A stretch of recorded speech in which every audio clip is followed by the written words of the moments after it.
تو ای دنیا شکوه ها دارم، در دل تنگم قصه ها دارم. دل بریدم از این جماعت، به کنج خلوت نشستم. شوق پرواز دگر ندارم، چو مرغکی پر شکستم.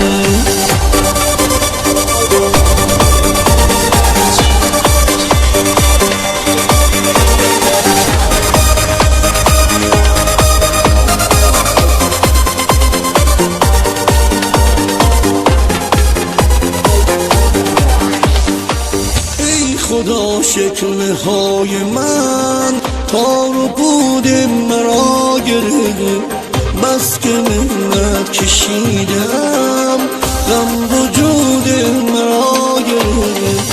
هرچه گشتم زمان را زیر این گنبد کبود، ذره ای از مهر و وفا در دل آدم نبود. ذره ای از مهر و وفا در دل آدم نبود. دل بریدم از این جماعت،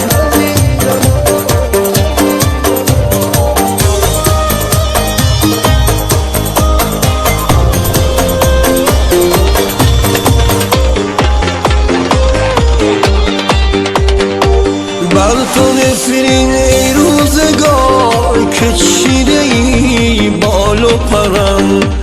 از جفای چرخ و فلک چه آمد اکنون بر سرم. دل به هر کس سپردم، بلای جون من شده.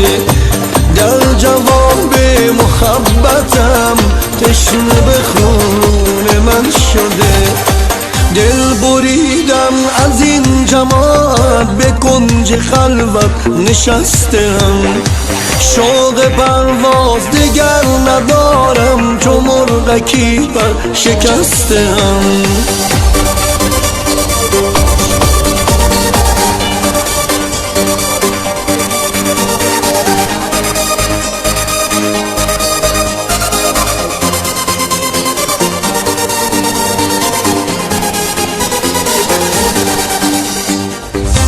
بریدم از این جماعت، به کنج خلوت نشستم.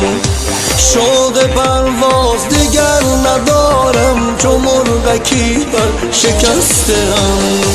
دل بریدم از این جماعت، به کنج خلوت نشستم. شوق پرواز دگر ندارم، چو مرغکی پر شکستم.